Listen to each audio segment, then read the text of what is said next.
Hi, I'm Mike Bevel, and this, and then like something sparkly would happen, is Footnotes, where I read a chapter of Middlemarch, I don't know, fortnightly. Was supposed to be daily. It may get back to daily. I'm just tired a lot. Are you guys tired as well? I don't I don't know what to do about it.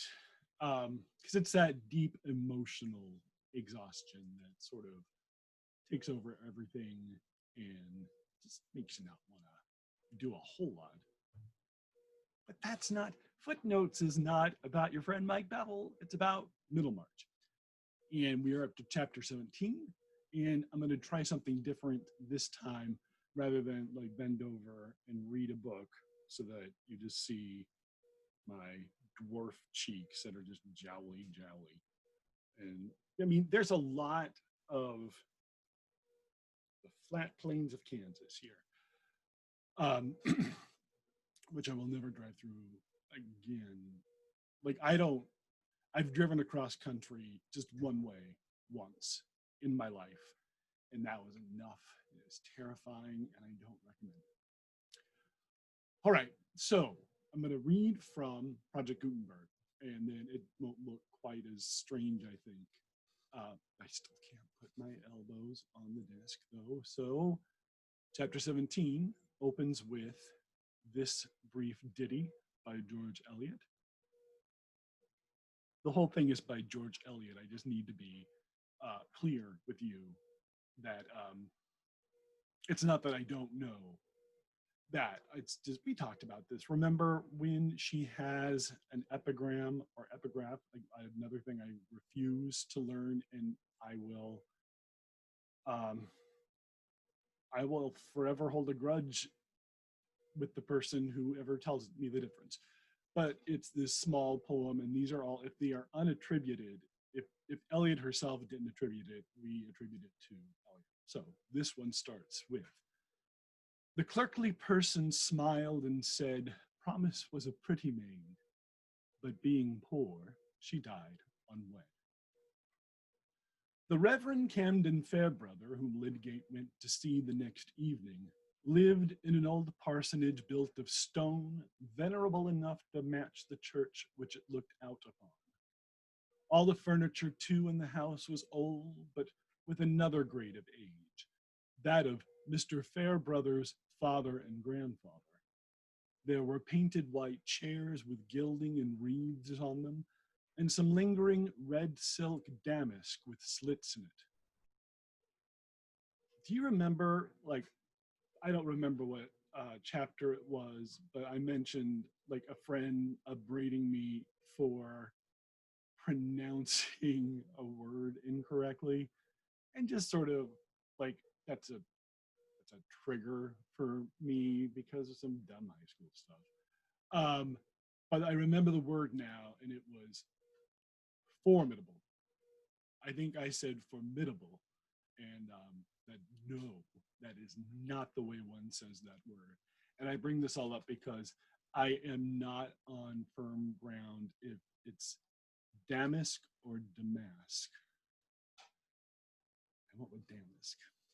There were engraved portraits of Lord Chancellors and other celebrated lawyers of the last century, and there were old pier glasses to reflect them, as well as the little satin wood tables and the sofas, resembling a prolongation of uneasy chairs, all standing in relief against the dark wainscot.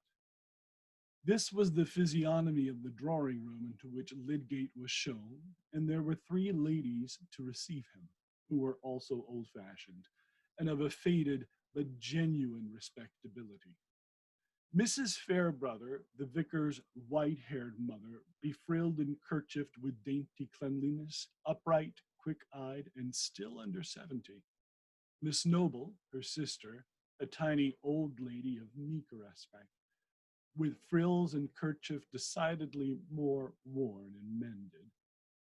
And Miss Winifred Farebrother, the vicar's elder sister, well looking like himself, but nipped and subdued as single women are apt to be who spend their lives in uninterrupted subjection to their elders.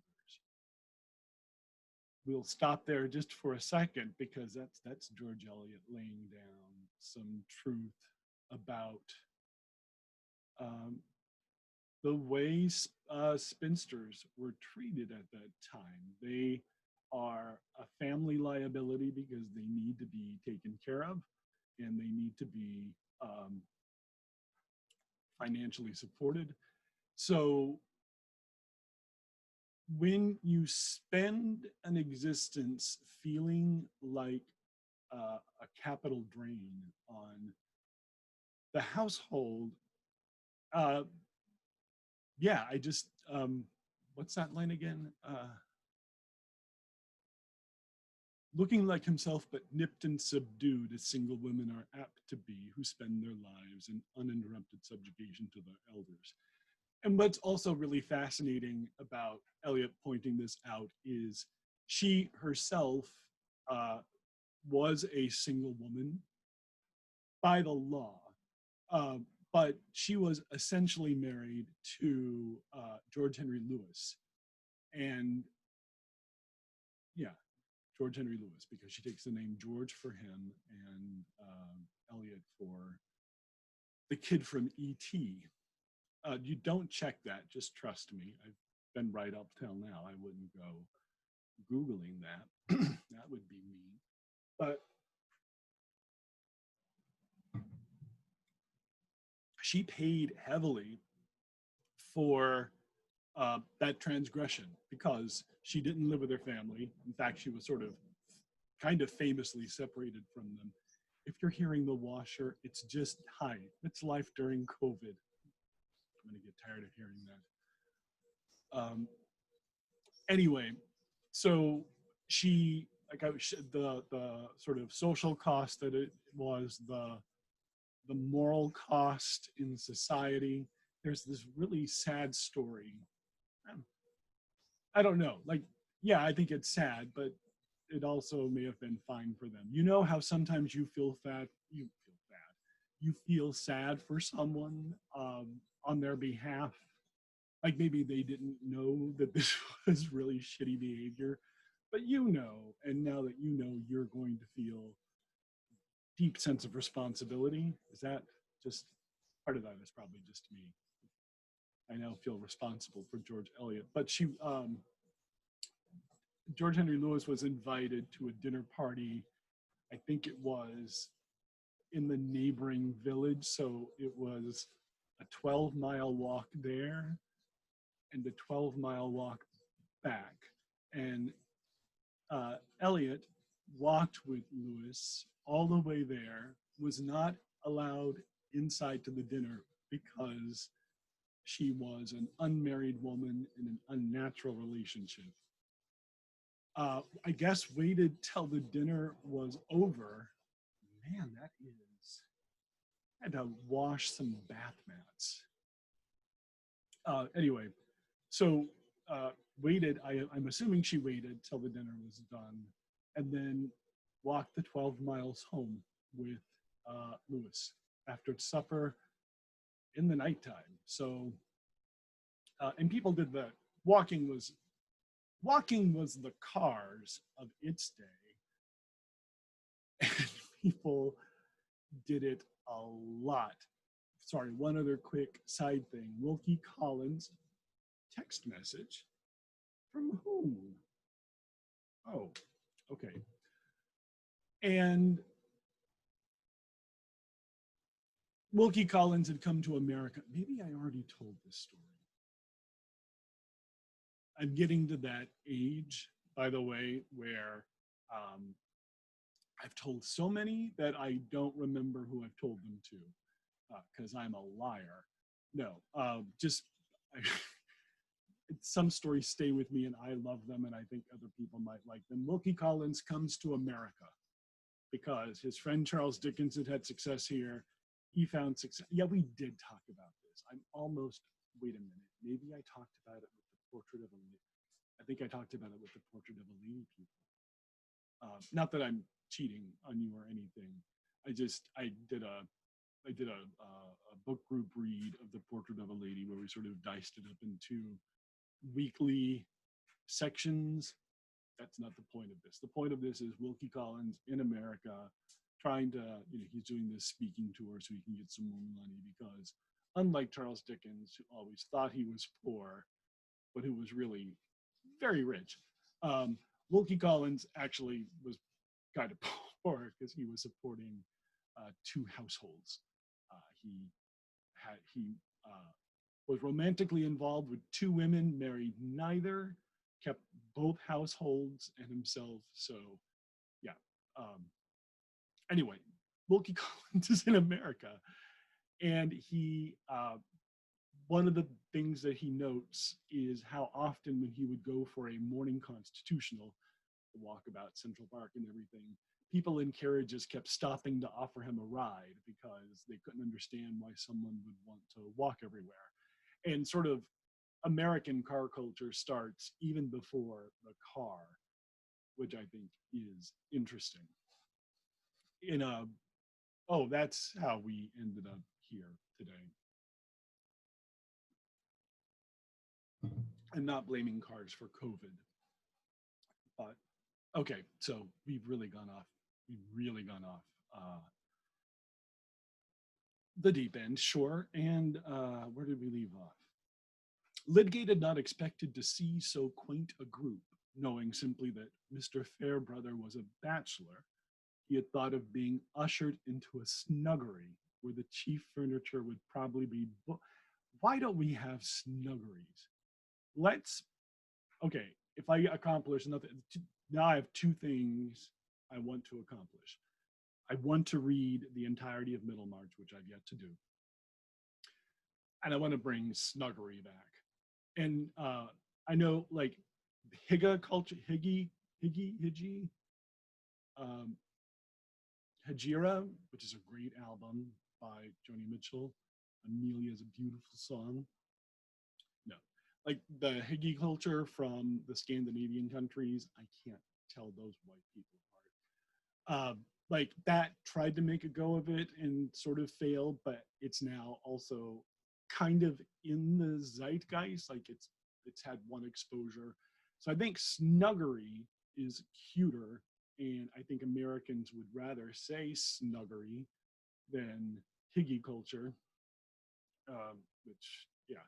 So that's the other thing. I'm going to bring snuggeries back, and I'm going to finish Middlemarch if I can ever stop going off on tangents.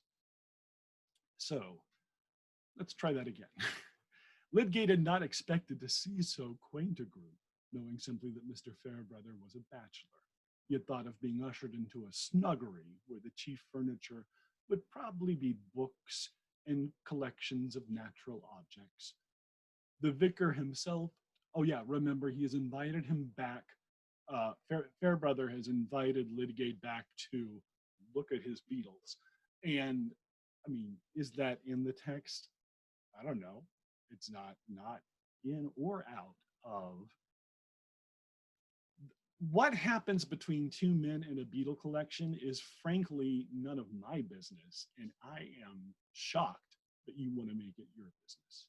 Think about that for a second.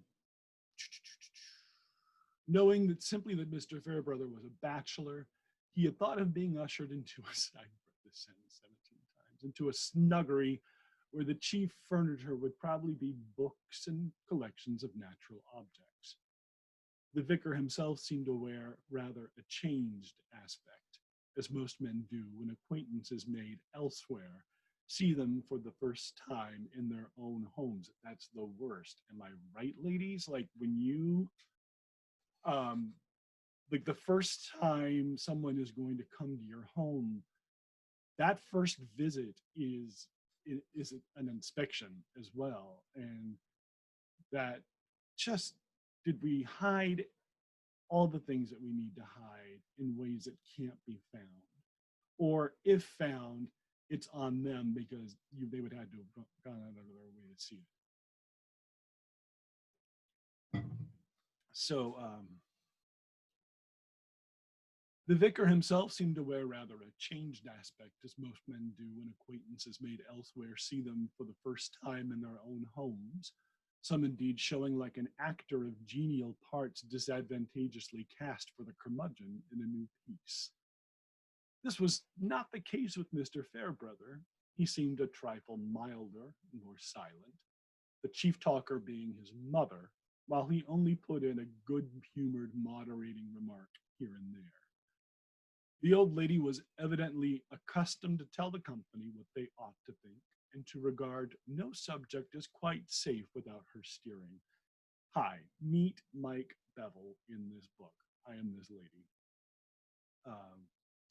She was afforded leisure for this function by having all her little wants attended to by Miss Winifred. Meanwhile, tiny Miss Noble carried on her arm a small basket into which she diverted a bit of sugar, which she had first dropped in her saucer as if by mistake, looking round furtively afterwards and reverting to her teacup with a small, innocent noise as a tiny, timid quadruped. Pray think no ill of Miss Noble. I mean, you named her Noble. That basket held small savings from her more portable food, destined for the children of her poor friends among whom she trotted on fine mornings, fostering and petting all needy creatures, being so spontaneous a delight to her that she regarded it much as if it had been a pleasant vice that she was addicted to. Perhaps she was conscious of being tempted to steal from those who had much, that she might give to those who had nothing, and carried in her conscience the guilt of that repressed desire. One must be poor to know the luxury of giving. Footnote. Something that I think about in reading this paragraph, and especially the actions of Miss Noble at the end. There's this can I say this word? Fetishization of poverty. And it's not a 19th century thing. It might just be a human thing. So the poor are great to have around, so you can throw them things like extra grain now and then. Like everything, anytime you want to demonstrate your magnanimousness, you got the poor there. You do something for them. And Eliot says, pray think no ill of Miss Noble. And I'm not trying to suggest that Miss Noble is some evil villain, but the delight she gets is in tending to the poor people. Whereas if the poor people were really tended to, if they were given, living wages, and we're talking about a time, I know, where that is not the conversation and no one is talking about that, but they're in that position because the poor are in that position for a variety of reasons. Some of it is systemic.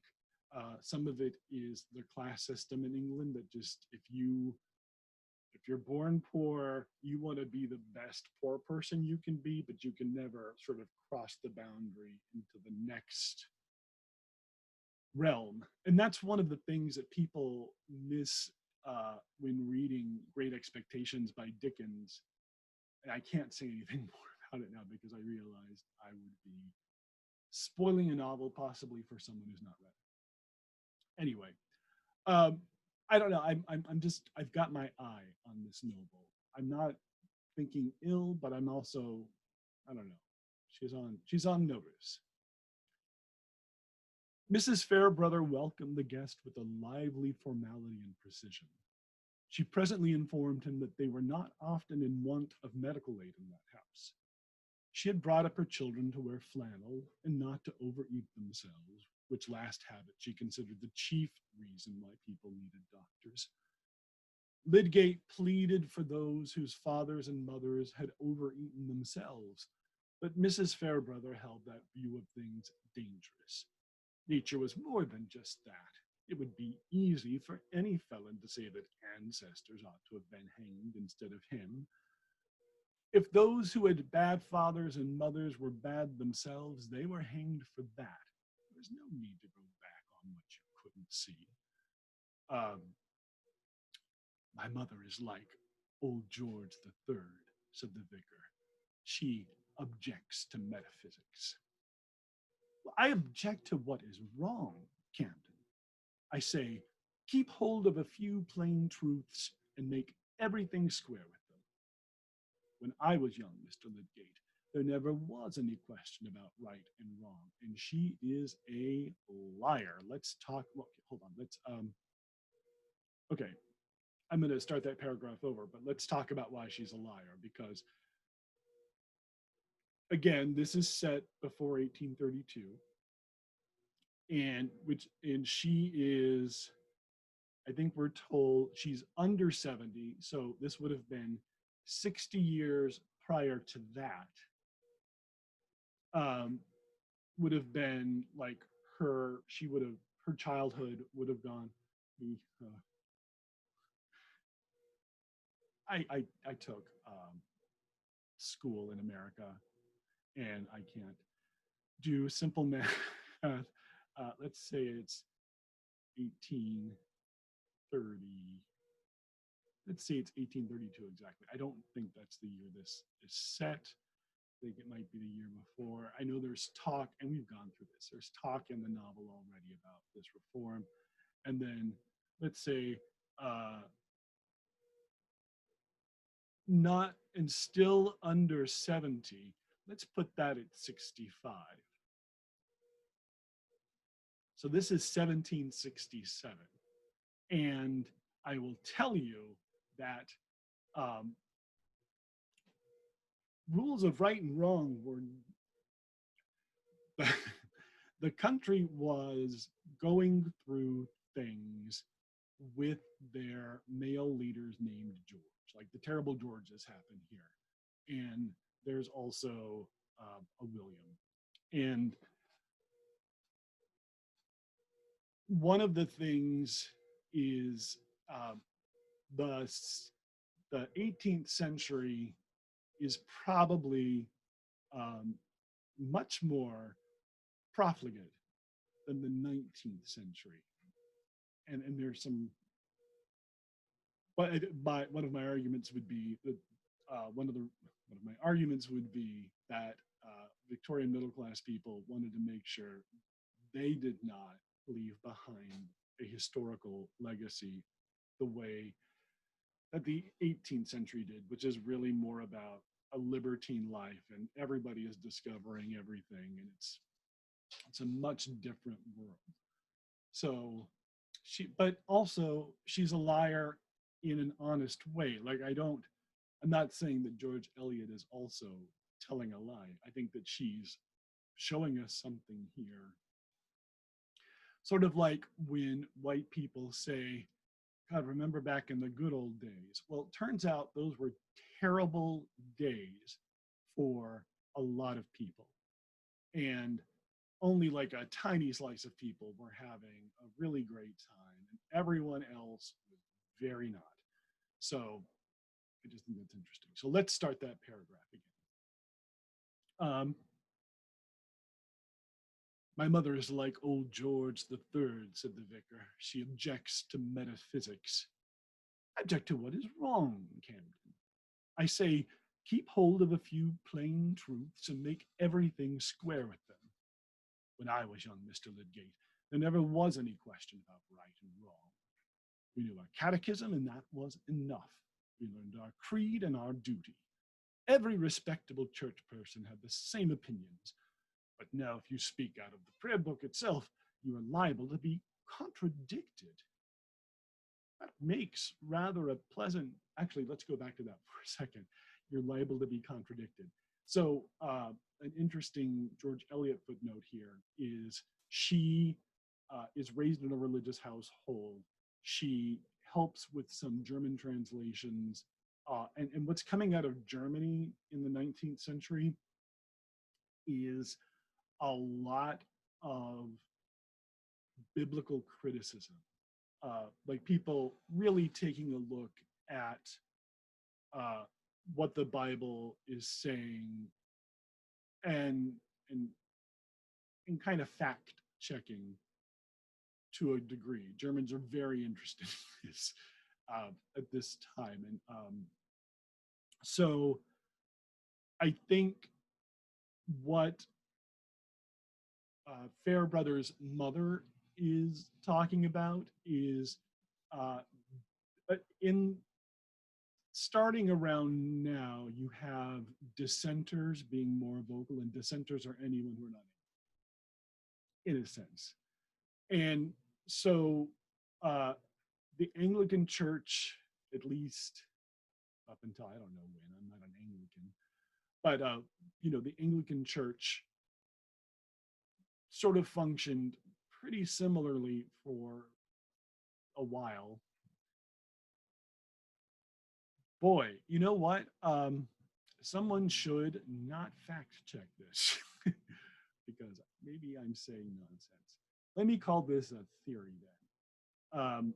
Anglicanism was still Catholicism like you didn't have a pope, but you still believed in saints and you still believed all the sacraments and everything. And so the laity of the Anglican Church wouldn't be expected to know the Bible because it was sort of told to them. And these other, I'm going to call them sects, but it's not that. These other denominations that are developing believe that the Bible is to be read by everyone. And so people who read the Bible, who talk to people who maybe don't have a biblical background, that would be really jarring for the person without the biblical background. And I enjoy that George Eliot has a character like that in this book.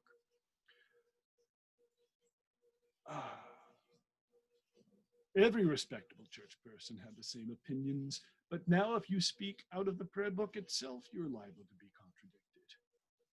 That makes rather a pleasant time of it for those who like to maintain their own point, said Lydgate. But my mother always gives way, said the vicar slyly. No, no, Camden, you must not lead Mr. Lydgate into a mistake about me. I shall never show that disrespect to my parents to give up what they taught me. Anyone may see what comes of turning. If you change once, why not 20 times? She is, I think we can picture this lady. We can picture her in England as a Brexiter, and I feel like she would also be, I think she would be an anti-masker. Why am I saying that? I don't know. She's just got that. She's got this sense of certainty about her that I don't feel is great. Okay, let's keep going with the book. I shall never show that disrespect to my parents to give up what they taught me. Anyway, it sounds, at least to me, it sounds like helicopters trying to take off. Let me get a little bit closer to the mic.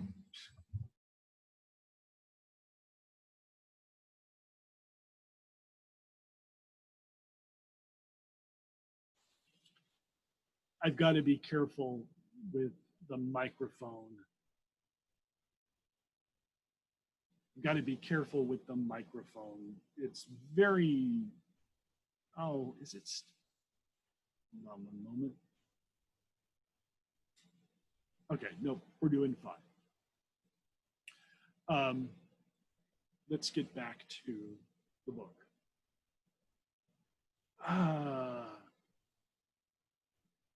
Oh yeah, I was gonna lean closer. And then I moved the microphone and the world changed forever.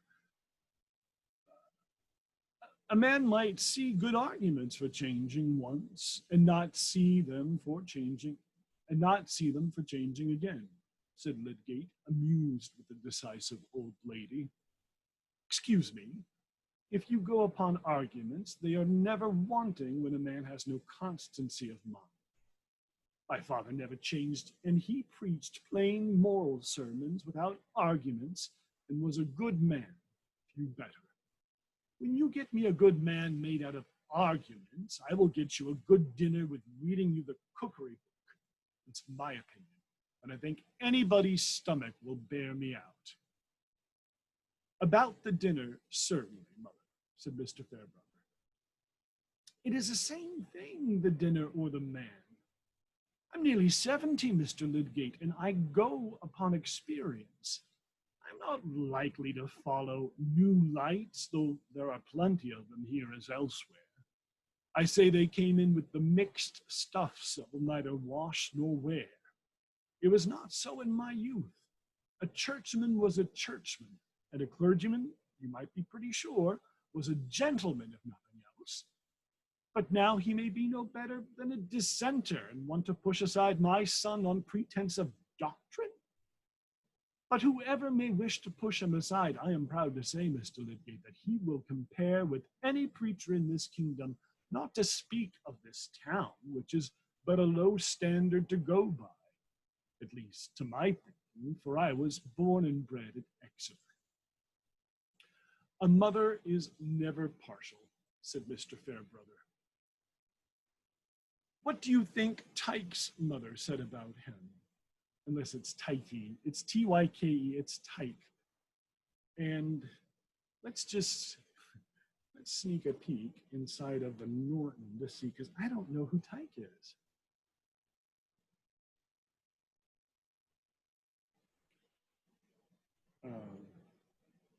Nope, it's not that.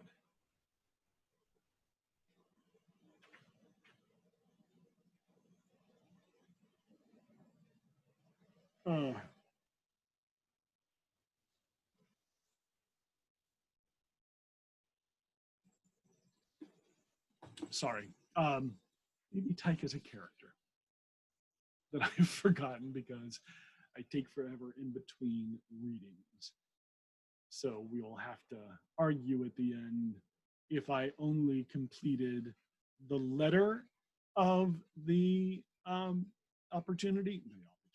the letter of the challenge, or the law also of the challenge, which I think would really mean reading Middlemarch and understanding it all the way through. Anyway, let's keep going. The mother is never partial, said Mr. Farebrother, smiling. What do you think Tyke's mother said about him? No, poor creature. What indeed, said Mrs. Farebrother, her sharpness blunted for the moment by her confidence in maternal judgments. She says the truth to herself, depend upon it. And what is the truth? Said Lydgate. I am curious to know. Oh, nothing bad at all, said Mr. Farebrother. He is a zealous fellow, not very learned and not very wise, I think, because I don't agree with him. Why, Camden, said Miss Winifred.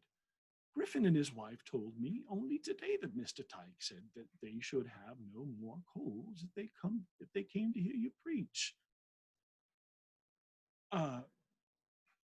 Mrs. Farebrother laid down her knitting, which she had resumed after her small allowance of tea and toast, and looked at her son as if to say, you hear that? Miss Noble said, oh, poor things, in reference probably to the double loss of preaching and coal. But the vicar answered quietly, it is because they are not my parishioners, and I don't think my sermons are worth a load of coals to them. Mr. Lydgate, said Mrs. Farebrother, who could not let this pass. You don't know my son. He always undervalues himself.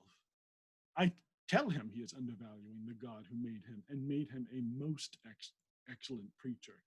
I'm just talking through verbs now. That must be a hint for me to take Mr. Lydgate away to my study, mother, said the vicar, laughing.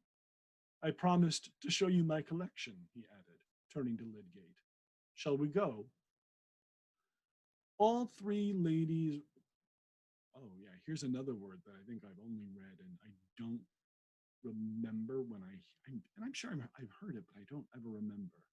Is it remonstrated or remonstrated? All three ladies um, disagreed in some way. I'm going to translate this book into English. Mr. Lydgate, Mr. Lydgate ought not to be hurried away without being allowed to accept another cup of tea.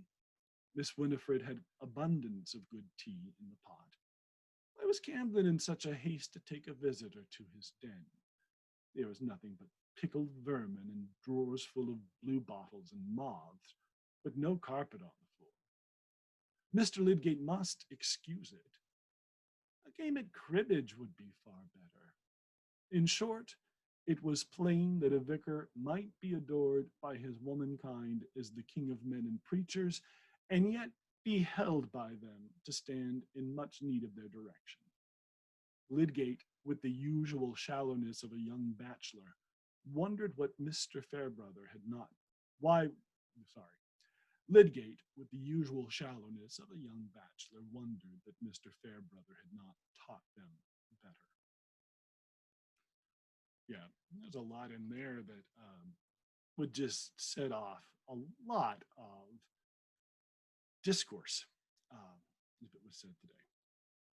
My mother is not used to my having visitors who can take any interest in my hobby, said the vicar, as he opened the door of his study, which was indeed as bare of luxuries for the body as the ladies had implied, unless a short porcelain pipe and a tobacco box were to be accepted.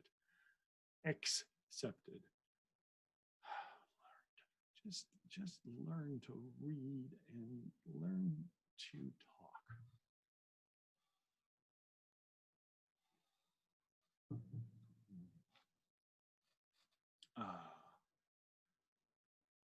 Men of your profession don't generally smoke, he said. Lydgate smiled and shook his head. Nor of mine either, properly, I suppose. You will hear that pipe alleged against me by Bulstrode and Company. They don't know how pleased the devil would be if I gave it up. I understand. You are of an excitable temper and want a sedative. I am heavier and should get idle with it. I should rush into idleness and stagnate there with all my might. And you mean to give it all to your work. I am some 10 or 12 years older than you and have come to a compromise. Well, hold on. I got lost. Who's talking to who? I mean, this is terrible because it's just the two characters. One of my favorite jokes from the movie Camp about summer theater camp is for kids, for teens, high school students, I think. And this one girl goes up to another and sort of tries to reintroduce herself, like, hey, remember me? And the girl says, no. And she said, we were in a show together. And the girl said, well, yeah. And she said, it was Night Mother.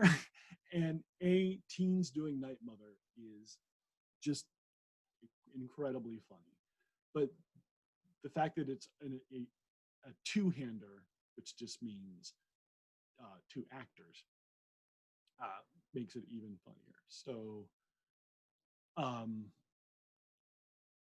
why did I stop and save that?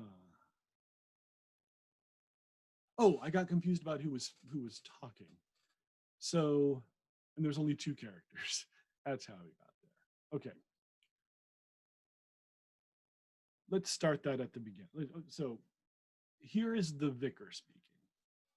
And this would be helped if I did voices and I don't do voices or accents. My mother is not used to my having visitors who can take any interest in my hobbies, said the vicar, as he opened the door of his study, which was indeed as bare of luxuries for the body as the ladies had implied, unless a short porcelain pipe and a tobacco box were to be accepted. Men of your profession don't generally smoke, he said. Lydgate smiled and shook his head. more of mine, either properly fine. This is still the vicar, I suppose. You will hear that pipe alleged against me by Bulstrode and Company. They don't know how pleased the devil would be if I gave it up. I understand. So this is Lydgate. You are of an excitable temper and want a sedative.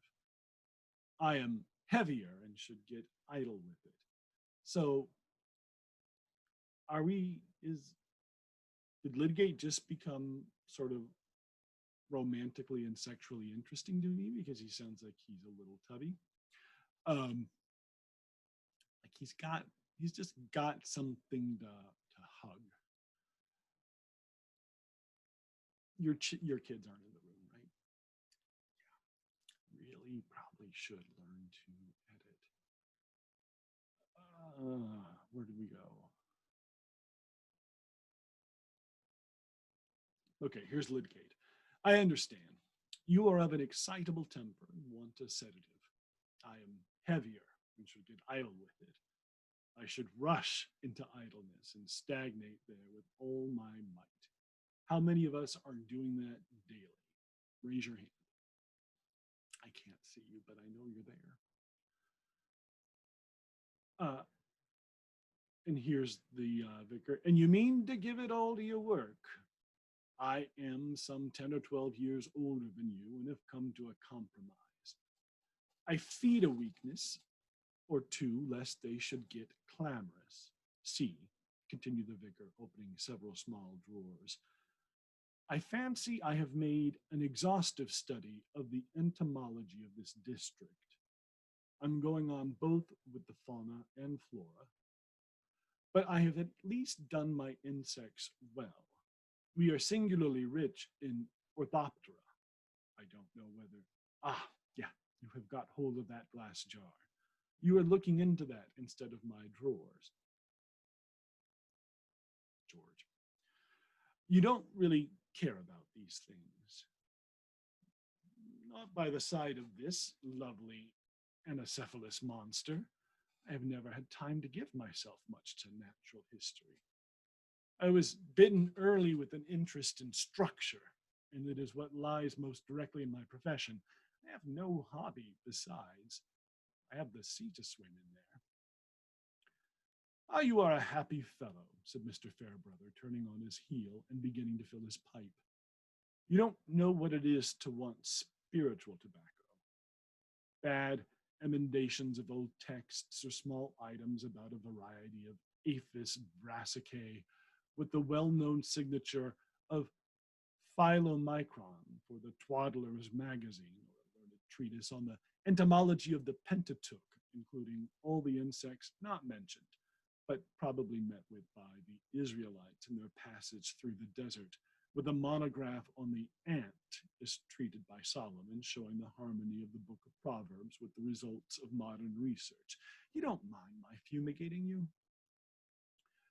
Lydgate was more surprised at the openness of this talk than at its implied meaning, but the vicar felt himself not altogether in the right vocation.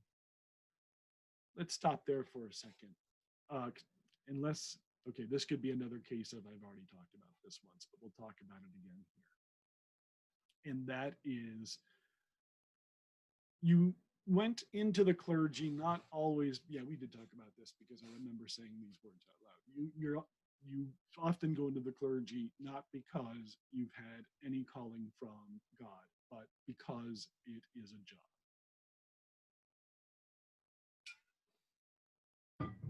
And I think that's all I'm going to say because I'm sure I talked about this before. If I haven't, Alicia, remind me.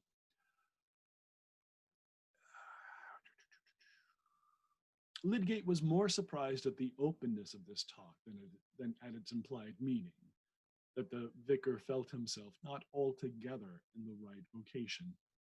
The neat fitting up of drawers and shelves, and the bookcase filled with expensive illustrated books on natural history, made him think again of the winnings at cards and their destination. But he was beginning to wish that the very best construction of everything that Mr. Farebrother did should be the true one. The vicar's frankness seemed not of the repulsive sort that comes from an uneasy consciousness seeking to forestall the judgment of others, but simply the relief of a desire to do with as little pretense as possible. Apparently, he was not without a sense that his freedom of speech might seem premature, for he presently said, "I have not told you that I have the advantage of you, Mr. Lydgate, and know you better than you know me. You remember Trolley, who shared your apartment at Paris for some time? I was a correspondent of his, and he told me a good deal about you. I was not quite sure when you first came that you were the same man. I was very glad when I found that you were. Only, I don't forget that you have not had the like prologue about me." What are these letters like where you're describing your roommate to people? I don't know. Like, a gay person reading this might read that as coded gay, and they could be right. The text doesn't say yes or no. It doesn't lead us in a direction, and you can do with it. It's yours. This is your world to be in, and see what it does. Lydgate divined some delicacy of feeling here, but did not half understand it. "By the way," he said, "what has become of Trolley? I've quite lost sight of him. He was hot on the French social systems and talked of going to the backwoods to found a sort of Pythagorean community. Is he gone?" "Well, not at all. He is practicing at a German bath and has married a rich patient." "Then my notions wear the best, so far," said Lydgate with a short, scornful laugh. He would have it the medical professions was an inevitable system of humbug. I said the fault was in the men who truckle to lies and folly. Instead of preaching against humbug outside the walls, it might be better to set up a disinfecting apparatus within. In short, I am reporting my own conversation. You may be sure I had all the good sense on my side. Your scheme is a good deal more difficult to carry out than the Pythagorean community, though. You have not only got the old Adam in yourself against you, but you have got all those descendants of the original Adam who formed the society around you. You see, I have paid 12 or 13 years more than you for my knowledge of the difficulties. But, Mr. Farebrother broke off for a moment and then added, you are eyeing that glass face again. Sorry, I was going to be fancy and pronounce vase as vase, and I was so nervous about that choice that I pronounced it gloss. Just a fun outtake. You were eyeing that glass. It's because I think you would say glass. The glass vase is sort of, and that's why I don't do accents. Don't be mad. I told you I don't do them. You are eyeing that glass vase again. Do you want to make an exchange? You shall not have it without a fair barter. I have some sea mice, fine specimens, in spirits, and I will throw in Robert Brown's new thing, microscopic observations on the pollen of plants, if you don't happen to have it already. By seeing how you long for the monster, I might ask a higher price. Suppose I ask you to look through my drawers and agree with me about all my new species. That's delightful. The vicar, while he talked in this way, alternately moved about with his pipe in his mouth and returned to hang rather fondly over his drawers. That would be a good discipline, you know, for a young doctor who has to please his patients at Middlemarch. You must learn to be bored, remember. However, you shall have the monster on your own terms. Don't you think men overrate the necessity for humoring everybody's nonsense till they get despised by the very fools they humor? Oh, that's a lovely line. Don't you think men overrate the necessity for humoring everyone's nonsense till they get despised by the very fools they humor? I mean, is that not happening every day in the news? So, said Lydgate, moving to Mr. Farebrother's side and looking rather absently at the insects ranged in fine gradation, with names subscribed in exquisite writing. The shortest way is to make your value felt, so that people must put up with you, whether you flatter them or not. Oh, my heart. But then you must be sure of having this value, and you must keep yourself independent. Very few men can do that. Either you slip out of service altogether and become good for nothing, or you wear the harness and draw a good deal where your yoke fellows pull you. But do look at these delicate orthoptera. Lydgate had, after all, to give some scrutiny to each drawer. Oh God, I have been there. Maybe you've been. Someone's niche interest that you find yourself sort of having to listen to painstaking detail, because friendship is transactional in a way, and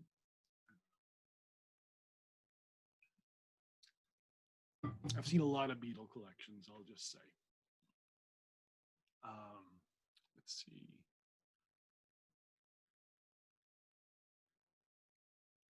Lydgate had, after all, to give some scrutiny to each drawer, the vicar laughing at himself, and yet persisting in the exhibition.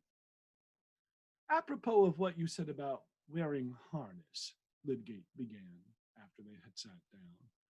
I made up my mind some time ago to do with as little of it as possible.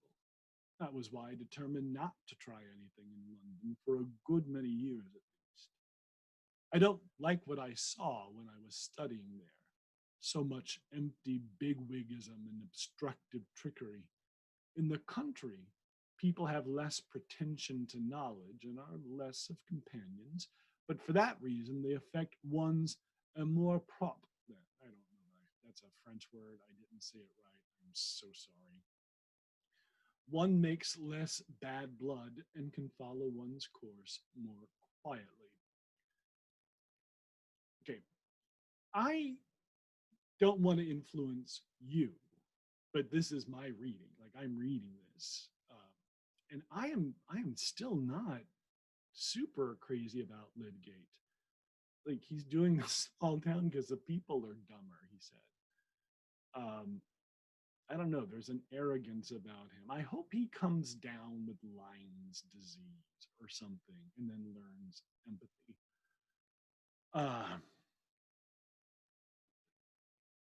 Yes, well, you have a good start. You are in the right profession, the work you feel yourself most fit for. Some people miss that and repent too late. But you must not be too sure of keeping your independence. Oh, you mean of family ties, said Lydgate, conceiving that these might press rather tightly on Mr. Farebrother. Not altogether. Of course, they make many things more difficult, but a good wife, a good unworldly woman, may really help a man and keep him more independent. Oh,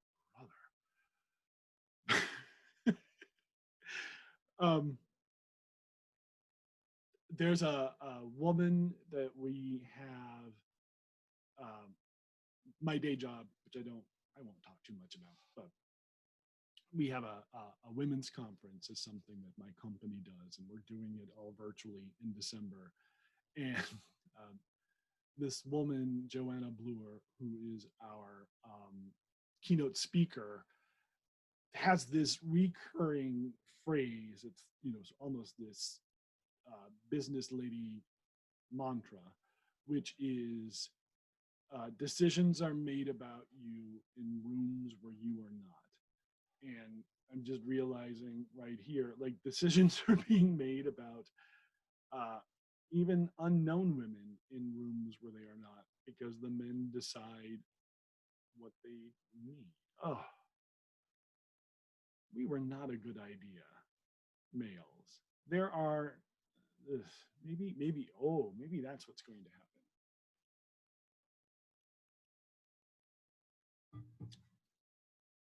We need more virgin births to start a trend, because then you don't need men.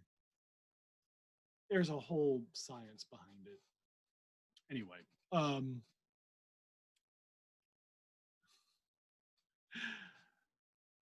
I would.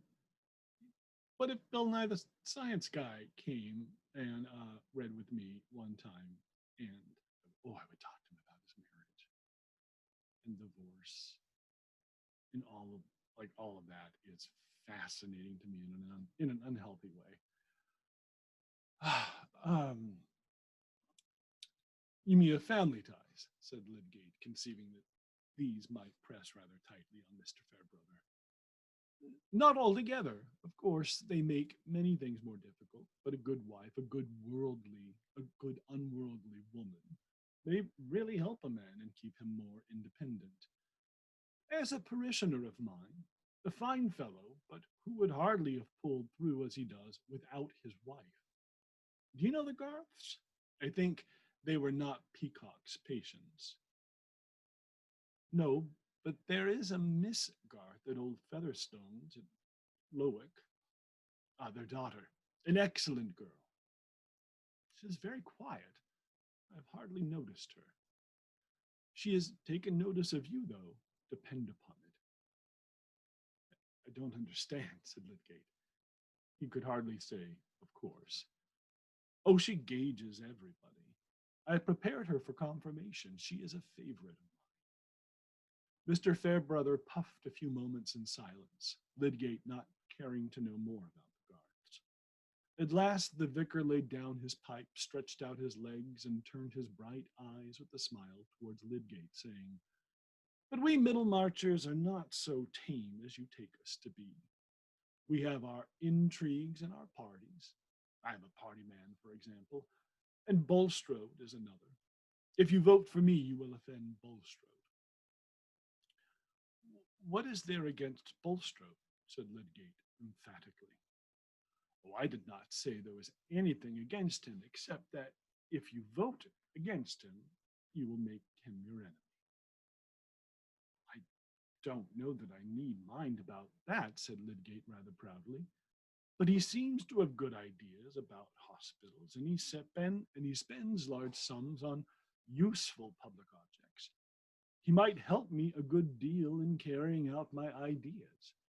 As to his religious notions, why, as Voltaire said, incantations will destroy a flock of sheep if administered with a certain quantity of arsenic. I look for the man who will bring the arsenic, and don't mind about his incantations. Very good. But then you must not offend your arsenic man. You will not offend me, you know, said Mr. Farebrother quite unaffectedly. I don't translate my own convenience into other people's duties. I am opposed to Bulstrode in many ways. I don't like the set he belongs to. They are a narrow, ignorant set, and do more to make their neighbors uncomfortable than to make them better. Their system is a sort of worldly spiritual cliquism. They really look on the rest of mankind as a doomed carcass, which is to nourish them. No, carcass. Oh, they really looked. Oh, sorry. This just got super interesting for a second, and I'm going to start from the beginning of the book. Prelude. Very good. But then you must not offend your arsenic man. You will not offend me, you know, said Mr. Farebrother quite unaffectedly. I don't translate my own convenience into other people's duties. I am opposed to Bulstrode in many ways. I don't like the set he belongs to. They are a narrow, ignorant set, and do more to make their neighbors uncomfortable than to make them better. Their system is a sort of worldly spiritual cliquism. They really look on the rest of mankind as a doomed carcass which is to nourish them for heaven. Oh, that is definitely, yeah, that hits. That's exactly what those people are like. Mankind is a doomed carcass. Sorry, maybe there's a text. Oh, not yet. Okay. I'm expecting a delivery. It's none of your business. It's whiskey.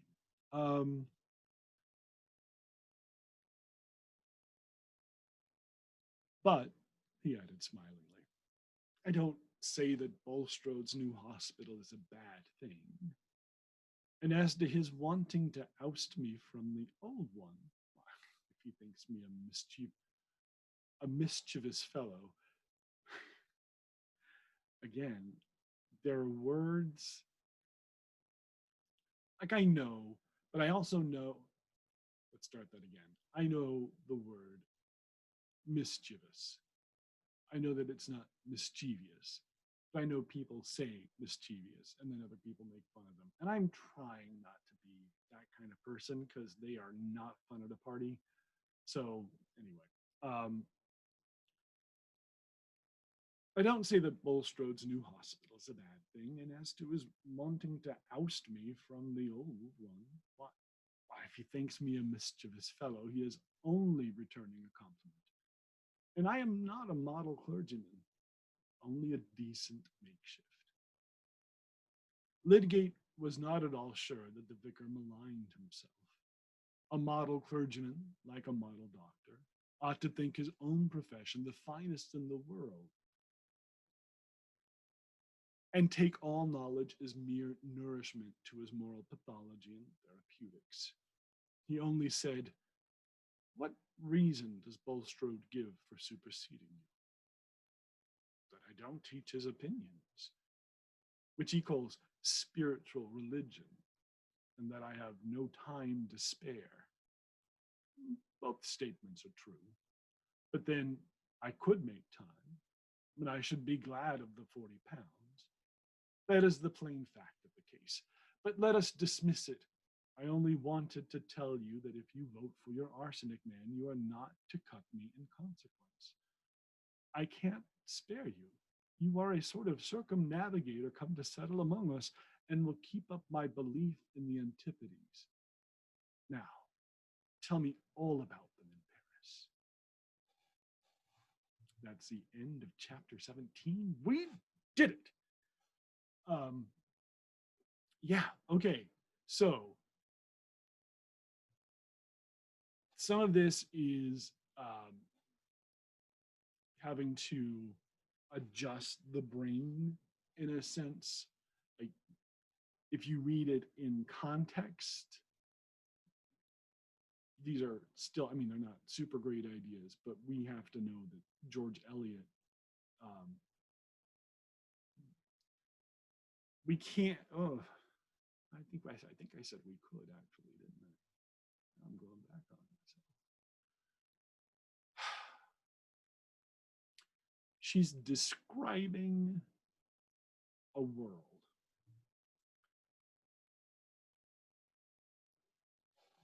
But I don't know that I have her values. So she's writing it maybe with an intent. And again, I don't know. I've not finished it. So we're going to learn together. And maybe everything I'm about to say now is moot.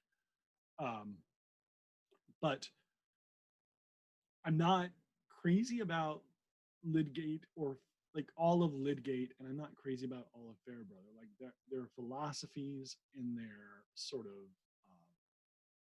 view of life are not mine, and they don't have to be, but it does change the way I'm going to read the novel from the way maybe Eliot intended the novel to be read. And you don't have to know what the author intended.